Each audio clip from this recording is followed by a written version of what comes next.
Shalom Bapak Ibu Saudara sekalian yang dikasihi oleh Tuhan. Kita akan mendengarkan firman Tuhan pada pagi hari ini. Dan saya percaya kita siap diberkati. Namun sebelumnya mari kita satu di dalam doa. Bapa di surga, di dalam nama Tuhan Yesus Kristus, kami bersyukur untuk anugerah kasih setia-Mu bagi kami. Tuhan Yesus, Engkau baik, Engkau luar biasa. Tuhan, urapi hamba-Mu dengan kuasa Roh-Mu yang kudus. Mari Bapa, Engkau berbicara kepada kami. Kami sudah siap mendengarkannya. Di dalam nama Tuhan Yesus, ampuni salah dan dosa kami. Dan biarlah sucikan hati kami, pikiran hamba-Mu, hati hamba-Mu. Dan Engkau memakai bibir mulut hamba-Mu ini dengan kuasa Roh-Mu yang kudus. Mari Bapa, Engkau berbicara, biar isi hati-Mu yang disampaikan. Di dalam nama Tuhan Yesus Kristus. Haleluya. Amin. Amin. Saudara yang kekasih dalam Tuhan, tema kita pada bulan Oktober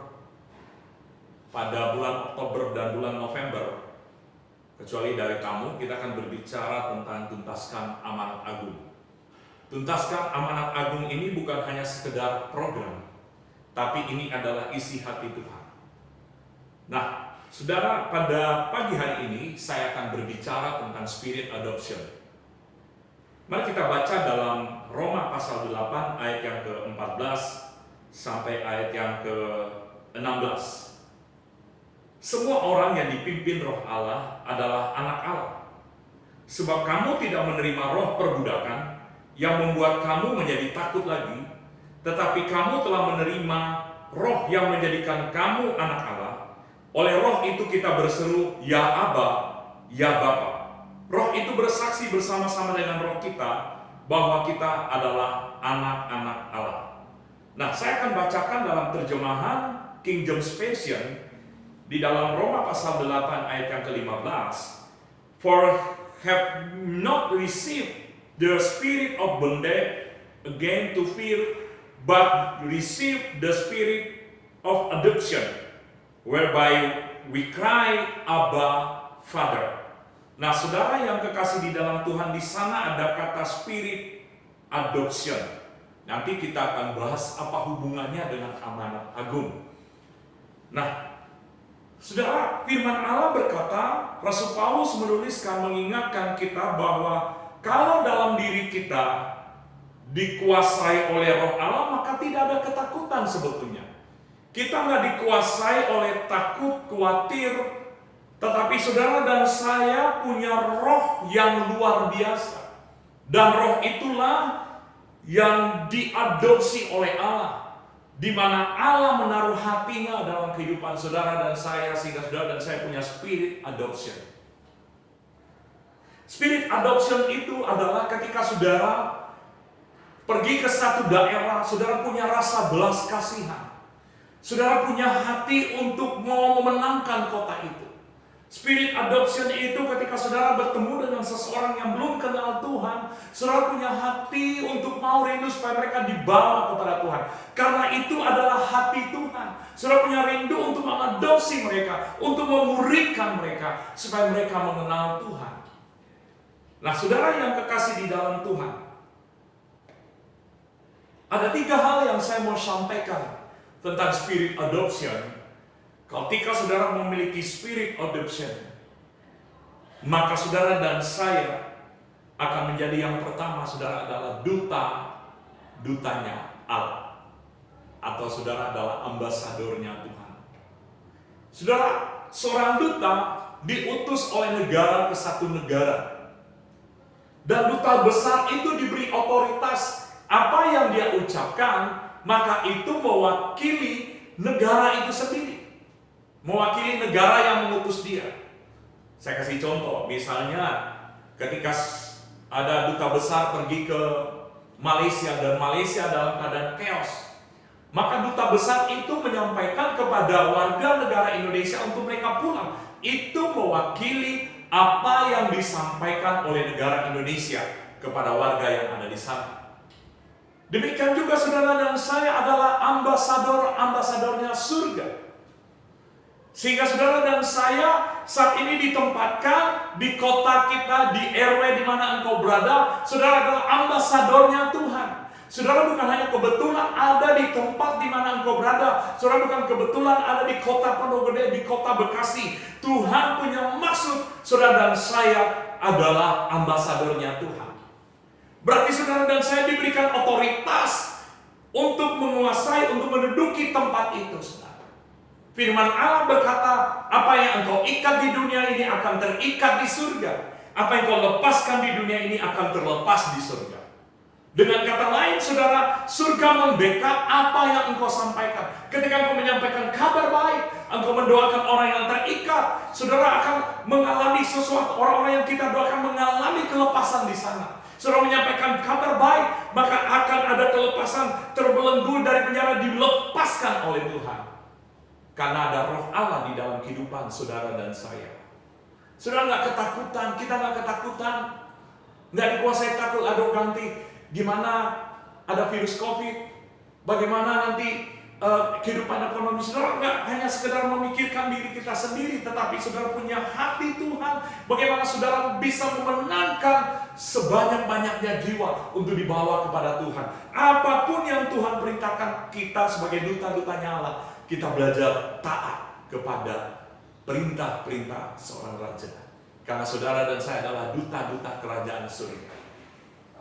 Yang kedua, saudara yang kekasih di dalam Tuhan, selain duta-dutanya Allah, kita juga ini adalah anak. Saudara, ada beberapa banyak agama yang ada di dunia ini mengajarkan memanggil Allah, memanggil Tuhan. Tetapi hanya ada di dalam kekristenanlah memanggil Allah itu Bapa. Kenapa? Karena saudara dan saya sudah diadopsi oleh Tuhan melalui darahnya yang kudus. Saudara dimenangkan untuk direbut oleh Tuhan dari kegelapan pindah ke dalam kerajaan Allah. Dan bukan hanya itu saja, saudara dimateraikan oleh darah, diadopsi menjadi anak Allah.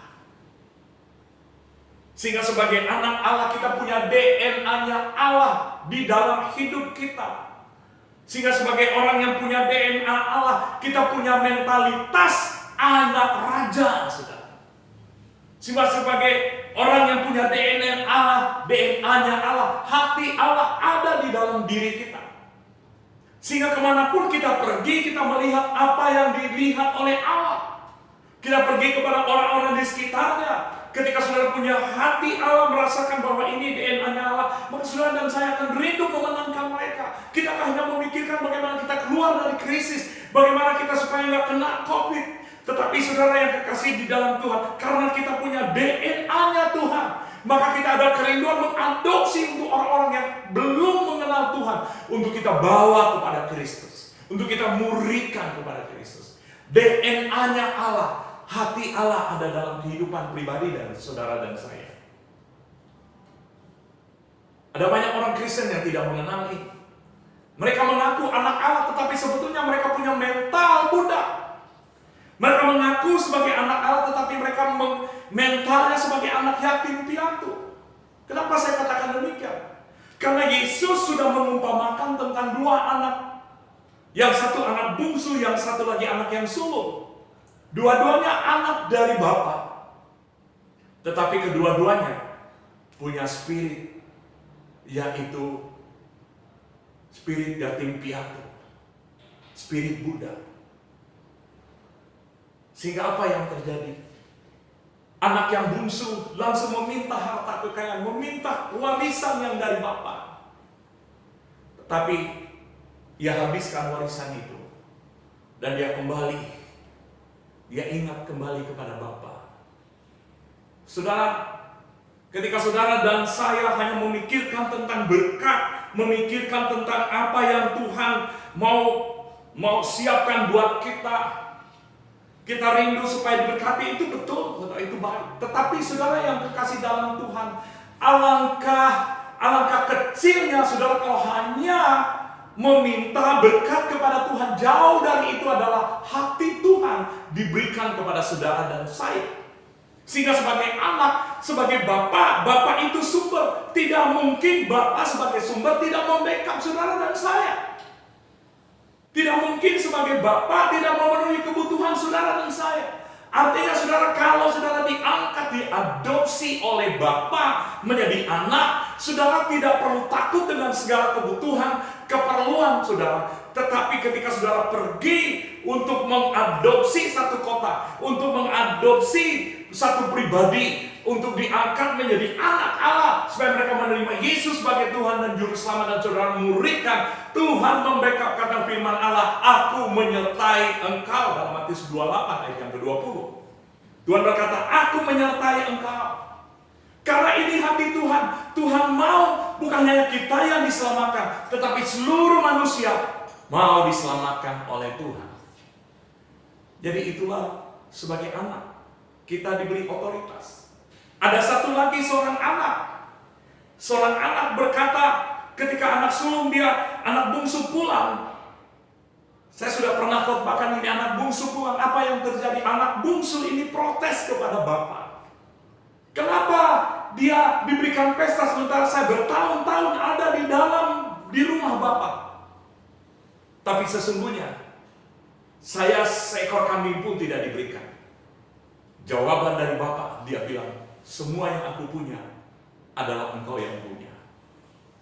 Berarti selama ini anak yang sulung ini tidak mengerti tentang warisan yang Tuhan berikan kepada dia. Tidak mengerti bahwa dia ini adalah anak, bukan budak, bukan yatim piatu. Sehingga selama dia bekerja, yang dia pikirkan adalah upah. Saudara yang kekasih di dalam Tuhan, ketika saudara dan saya hanya berpikir tentang supaya saudara diberkati, saudara tetap ketika saudara mengalami yang namanya proses yang diizinkan Tuhan, maka saudara ada dua hal yang saudara lakukan ketika saudara adalah anak raja. Maka saudara, yang pertama, ketika saudara mengakui bahwa kita ini anak raja, kita nggak berespon untuk tersinggung, kita nggak berespon untuk dikuasai oleh kekhawatiran, kita nggak berespon dikuasai oleh ketakutan. Tetapi kita punya keyakinan bahwa Bapa sebagai sumber membackup kehidupan saudara dan saya. Ada amin, saudara? Ya. Tetapi yang kedua, saudara, ketika saudara punya tantangan, ketika saudara punya masalah, dan saudara mulai tersinggung, dan saudara mulai marah, bahkan marah kepada Tuhan, maka itu sebetulnya adalah mental budak. Bangsa Indonesia 350 tahun diperbudak oleh Belanda. Makanya untuk mengubah ke arah yang lebih baik, ada banyak protes di sana sini, ada banyak demo di sana sini. Saudara yang kekasih di dalam Tuhan, kita bukan budak, kita adalah anak raja. Biar kita menangkap ada DNA raja, DNA Allah Bapa di dalam diri kita. Sehingga karena kita menyadari kita punya DNA Allah, maka hati Tuhan ada di dalam hati saudara, ada roh Allah, sehingga kita tidak lagi diperbudak oleh ketakutan, diperbudak oleh masalah kekhawatiran, diperbudak oleh ego kita. Tetapi kita punya kerinduan untuk menjangkau, membawa mereka kepada Tuhan. Itu mental anak raja, di mana dia menangkap hati Bapa, dia memiliki DNA Bapa. Saudara, ada satu quote yang saya dapat ketika saya masuk ke toilet, ya, saya tiba-tiba muncul quote itu yang sangat memberkati saya. Kata gini, Anda boleh memiliki warisan, tetapi kalau Anda punya mental budak, maka warisan itu justru menghancurkan saudara. Artinya saudara menjadi troublemaker, baik di dalam gereja, baik di dalam keluarga, bahkan di bangsa ini. Warisan yang Tuhan berikan kepada saudara dan saya, kalau saudara tidak menangkap isi hati Tuhan, tidak menangkap DNA-nya Tuhan, tidak menyadari bahwa dalam diri kita punya DNA Allah, maka yang ada adalah kita tersinggung, kita kecewa, kita sakit hati, kita terputar-putar dengan masalah itu terus-menerus. Sementara Tuhan mau jauh lebih dalam lagi. Saudara punya identitas Allah, punya identitas DNA Allah, maka kita akan pergi dengan hati Tuhan untuk membawa orang-orang datang kepada Bapa di surga. Saudara dan saya adalah anak Allah. Saudara dan saya adalah duta-dutanya Allah. Suatu kali kami pergi ke Jogja beberapa hari yang lalu. Kami pergi ke daerah yang sangat indah tempatnya. Ya, kami datang ke situ bukan hanya sekedar melihat indahnya alam, tapi punya hati bagaimana daerah ini supaya dijangkau oleh Tuhan. Karena pada waktu kami ke sana, saudara, anak umur 8 tahun sampai 9 tahun. Bahkan ada yang lebih kecil lagi sudah pegang rokok. Waktu ditanya, Pak, ini udah biasa? Mereka bilang, oh ini udah biasa, bahkan ada yang lebih kecil lagi. Maka hati mulai terenyuh. Itulah maksudnya punya spirit adoption. Menangis supaya mereka dijamah, supaya wilayah itu dijamah oleh Tuhan. Sehingga kami ada kerinduan bagaimana kita bisa menjangkau mereka.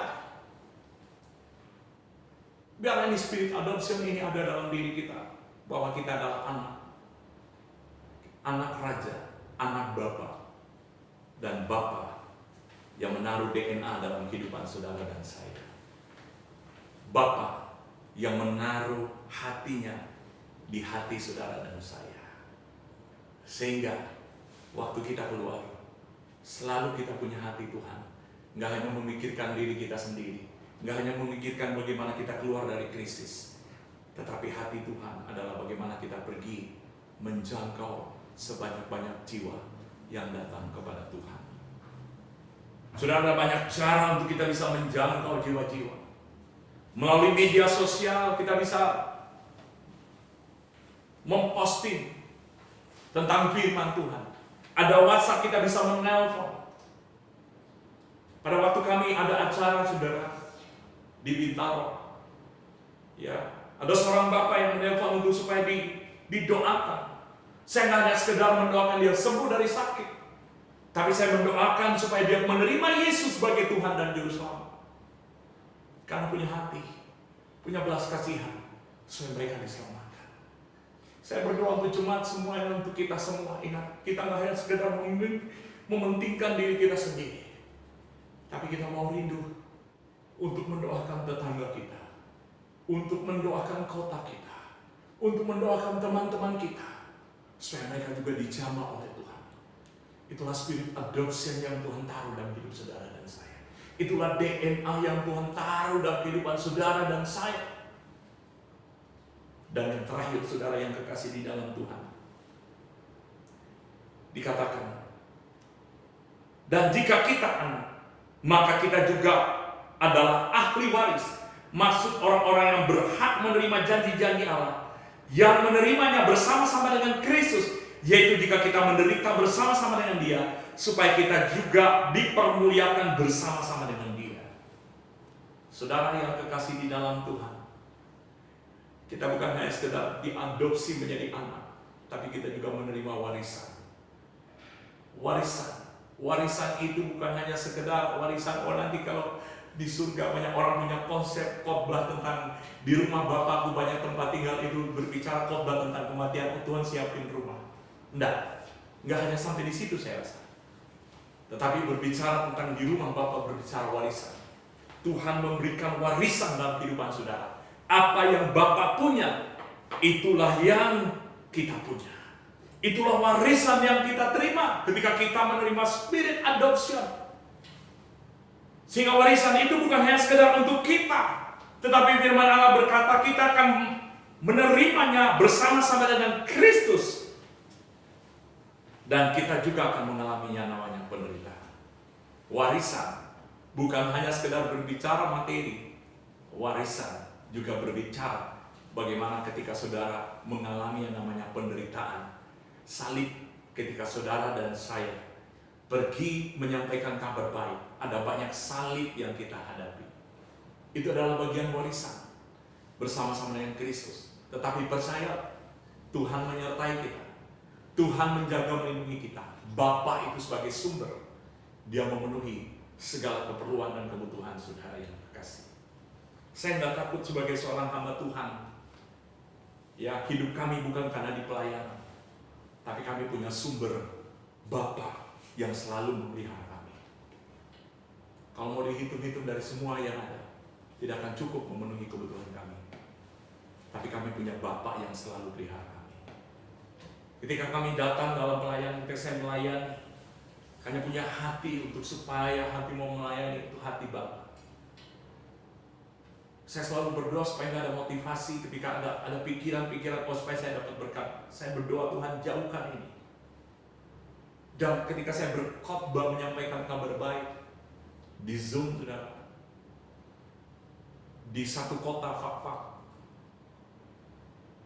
ya dalam pikiran mungkin ada banyak orang yang ikut karena ini jaringan, tapi yang ada hanya 5 orang.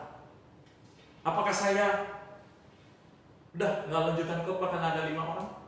No, saya terus sampaikan kabar baik. Saya terus sampaikan tentang firman Allah, kebenaran. Tapi bulan berikutnya, saya diundang lagi. Secara manusia mungkin. Ya cuma 5 orang ngapain? Tapi Tuhan taruh di hati saya, layani. Layani. Di tengah-tengah menghadapi krisis apapun. Ketika kita taat apa yang Bapak suruh. Punya spirit adoption. Menyampaikan kabar baik. Tuhan mencukupi setiap kebutuhan saudara. Setelah saya habis menyampaikan firman kabar baik, firman Allah kebenaran, saya nggak dapat sesuatu berkat dari Papa, tapi Tuhan memberkati kehidupan saya. Artinya begini, saudara dan saya, ketika saudara menangkap hati Tuhan, dimanapun engkau berada di dalam pekerjaan, Anda mungkin terputar-putar seperti lingkaran setan. Habis bulan dapat gaji lagi, habis bulan dapat ini lagi. Oh harus taat, harus bersatu dulu, harus untuk ini saudara. Tetapi ketika saudara dan saya punya mental anak Allah dan menyadari kita punya warisan hati Tuhan ditaruh di hati saudara dan saya, maka saudara punya keberanian untuk melangkah menyampaikan kabar baik. Saudara punya keberanian untuk mendoakan, bukan hanya sekedar berdoa untuk diri sendiri, tetapi berdoa juga untuk orang lain. Saudara punya ada keberanian juga, bukan hanya saudara ketika menerima berkat untuk diri sendiri, tetapi menabur untuk kerajaan Allah. Karena hati Tuhan bukan hanya untuk kepentingan diri kita sendiri, tapi hati Tuhan bagaimana kerajaannya dibangun di sana. Miliki spirit adoption ini. Dan saya berdoa seluruh jemaat siapapun yang mendengarkan khotbah ini, kita minta supaya ada spirit adoption. Sebetulnya kita nggak perlu minta lagi sebetulnya, karena Roh Allah sudah ada di dalam kamu. Dan saudara dan saya sudah diadopsi, dan saudara dan saya harus punya hati DNA-nya Tuhan untuk belas kasihan kepada jiwa-jiwa. Sehingga kemanapun engkau pergi, kemanapun engkau tulis di statusmu, engkau selalu menyampaikan kabar baik karena punya hati Tuhan. Saya berharap kita menangkap ini. Engkau memiliki spirit adoption. Engkau adalah duta-dutanya Allah. Engkau adalah anak Allah. Engkau adalah penerima warisan. Sehingga ketika saudara menerima warisan, warisan bukan hanya sekedar materi, tapi warisan DNA-nya Tuhan yang kita terima. Sehingga kita punya hati belas kasihan. Ketika kita mendoakan orang-orang yang punya belas kasihan, saya belum lanjutkan untuk apa yang saya kesaksian tadi. Ketika saya berdoa bukan hanya sekedar dia menerima Yesus sebagai Tuhan dan Juru Selamat, dia mengalami kesembuhan yang luar biasa. Saudara miliki spirit ini, bukan hanya sekedar seorang gembala yang punya spirit ini, bukan sekedar pekerja, bukan hanya seorang yang lain, tapi kita semua miliki spirit adoption ini. Sehingga waktu saudara melangkah apapun yang engkau kerjakan, engkau melakukan untuk Bapamu. Engkau melakukan dengan hati yang mengasihi Bapa. Karena Tuhan telah menaruh hatinya di hati saudara yang kekasih dalam Tuhan. Tuhan memberkati kita semua. Mari sama-sama kita satu di dalam doa. Bapa di surga, mari taruh tanganmu di hati. Bapa di surga, buatlah kami punya hati Tuhan. Sehingga ketika kami ada di kota, ketika kami ada dimanapun kami berada berjumpa dengan orang-orang yang belum mengenal Engkau, kami menjadi saksi. Kami mau memberitakan kabar baik. Tuhan pakai kami. Belum ada kata terlambat. Kami berdoa tidak ada kata wah saya sudah tua, wah saya masih muda.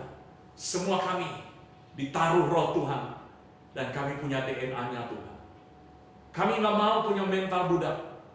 Kami nggak mau menerima warisan dan warisan itu merusak kami ketika kami punya mental budak. Tapi kami adalah anak.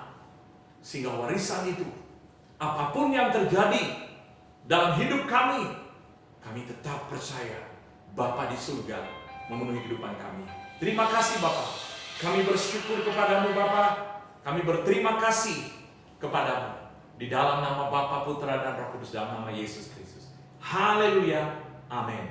Tuhan memberkati kita semua.